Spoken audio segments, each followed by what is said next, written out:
here in the chambers of the House of Burgesses. In 1705, the people of the Virginia colony gathered here to take on the extraordinary task of governing themselves. Before there was a Declaration of Independence, a Constitution, or a Bill of Rights, there were people in this room. The people who served here ultimately dreamed of what a new nation, unlike anything the world had ever seen, could be. The United States was founded on the idea that ordinary people could reject the unacceptable excesses of poor leadership, band together to demand better of their government, and create a nation that would be an example for the world. And this year, as we celebrate 250 years since America declared our independence from tyranny, I can think of no better place to speak to you as we reflect on the current state of our union. Tonight, as we watched our nation's lawmakers gather for a joint session of Congress, we did not hear the truth from our president. So let's speak plainly and honestly. And let me ask you, the American people watching at home, 3 questions. Is the president working to make life more affordable for you and your family? Is the president working to keep Americans safe both at home and abroad? Is the president working for you? As I campaigned for governor last year, I traveled to every corner of Virginia, and I heard the same pressing concern everywhere. Costs are too high in housing, healthcare, energy, and childcare. And I know these same conversations are being had all across this country. Because since this president took office last year, his reckless trade policies have forced American families to pay more than $1,700 each in tariff costs. Small businesses have suffered, farmers have suffered, some losing entire markets. Everyday Americans are paying the price. And even though the Supreme Court struck these tariffs down 4 days ago, the damage to us, the American people, has already been done. Meanwhile, the president is planning for new tariffs, another massive tax hike on you and your family. And Republicans in Congress, they remain unwilling to assert their constitutional authority to stop him. They're making your life harder. They're making your life more expensive. They're even making it more difficult to see a doctor. Rural health clinics in Virginia and across the country are already closing their doors thanks to the so-called One Big Beautiful Bill, championed by the president and Republicans in Congress. And tonight, the president celebrated this law, the one threatening rural hospitals, stripping healthcare from millions of Americans and driving up costs in energy and housing, all while cutting food programs for hungry kids. But here in Virginia, I am working with our state legislature to lower costs and make the Commonwealth more affordable. And it's not just me. Democrats across the country are laser focused on affordability in our nation's capital and in state capitals and communities across America. In the most innovative and exceptional nation in the history of the world, Americans deserve to know that their leaders are focused on addressing the problems that keep them up at night. Problems that dictate where you live, whether you can afford to start a business, or whether you have to skip a prescription in order to buy groceries. So I'll ask again, is the president working to make life more affordable for you and your family? We all know the answer is no. I grew up in a house of service. My mother was a nurse, and my father was a career law enforcement officer. I began my career by following in my father's footsteps as a federal agent, working money laundering and narcotics cases. I worked side by side with local and state police to keep our community safe and to uphold and enforce the law.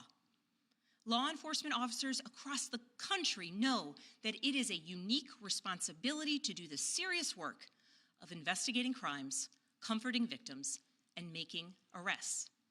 It's about building trust, and that requires an abiding sense of duty and commitment to community. And yet, our president has sent poorly trained federal agents into our cities, where they have arrested and detained American citizens and people who aspire to be Americans. And they have done it without a warrant. They have ripped nursing mothers away from their babies. They have sent children, a little boy in a blue bunny hat, children to far-off detention centers, and they have killed American citizens in our streets. And they have done it all with their faces masked from accountability. Every minute spent sowing fear is a minute not spent investigating murders, crimes against children, or the criminals defrauding seniors of their life savings. Our president told us tonight that we are safer because these agents arrest mothers and detain children. Think about that. Our broken immigration system is something to be fixed, not an excuse for unaccountable agents to terrorize our communities.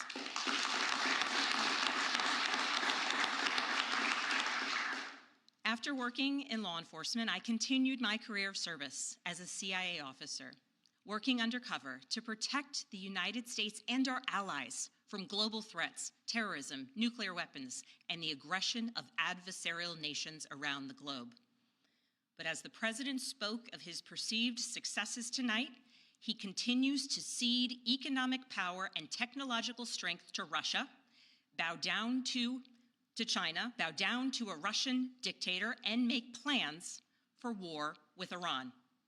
Here's the truth. Over the last year, through DOGE, mass firings, and the appointment of deeply unserious people to our nation's most serious positions, our president has endangered the long and storied history of the United States of America being a force for good. So I'll ask again, is the president working to keep Americans safe, both at home and abroad? We all know the answer is no. In his speech tonight, the president did what he always does. He lied, he scapegoated, and he distracted. And he offered no real solutions to our nation's pressing challenges, so many of which he is actively making worse. He tries to divide us. He tries to enrage us, to pit us against one another, neighbor against neighbor. And sometimes he succeeds. And so you have to ask, who benefits from his rhetoric, his policies, his actions, the short list of laws he's pushed through this Republican Congress? Somebody must be benefiting. He's enriching himself, his family, his friends. The scale of the corruption is unprecedented. There's the cover-up of the Epstein files, the crypto scams, cozying up to foreign princes for airplanes and billionaires for ballrooms, putting his name and face on buildings all over our nation's capital. This is not what our founders envisioned, not by a long shot.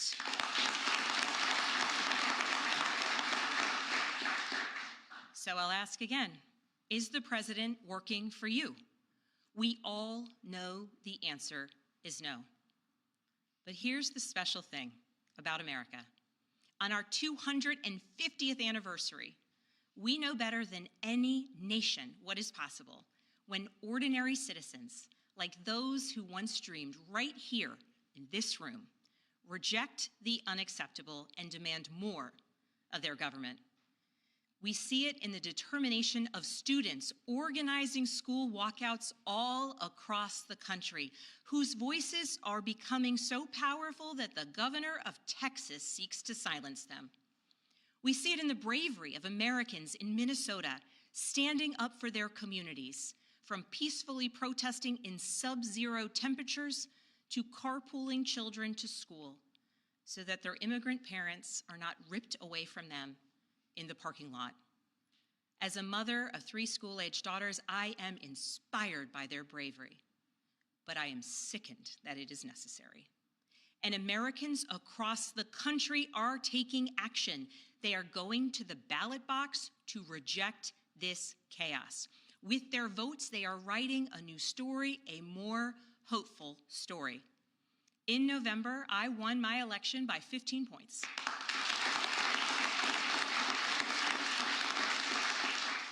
and we won 13 new seats in our state legislature. Because voters decided they wanted something different.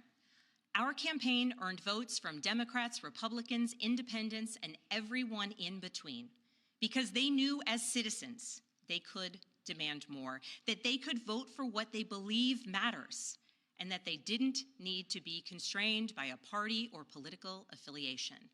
This is happening across the country. New Jersey elected Mikey Sherrill as governor in a double-digit victory. Democrats flipped state legislative seats in places like Georgia, Iowa, Mississippi, and Texas. The list goes on and on. Ordinary Americans are stepping up to run in the spirit of our forefathers. They are running to demand more and to do more for their neighbors and communities. I know this story well. I first ran for office in 2018 alongside dozens of other Democrats who did the seemingly impossible, flipping 41 seats in Congress. In my case, I was the first Democrat elected in 50 years, swinging our district 17 points. Those who are stepping up now to run will win in November because Americans, you at home, know you can demand more, and that we are working to lower costs. We are working to keep our communities and our country safe, and we are working for you.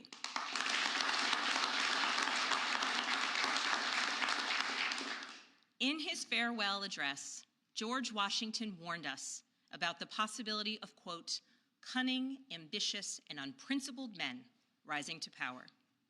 But he also encouraged us, all Americans, to unite in a common cause, to move this nation forward. That is our charge once more, and that is what we are seeing across the country. It is deeply American and patriotic to do so, and it is how we ensure that the state of our union remains strong, not just this year, but for the next 250 years as well, because we, the people, have the power to make change, the power to stand up for what is right, the power to demand more of our nation.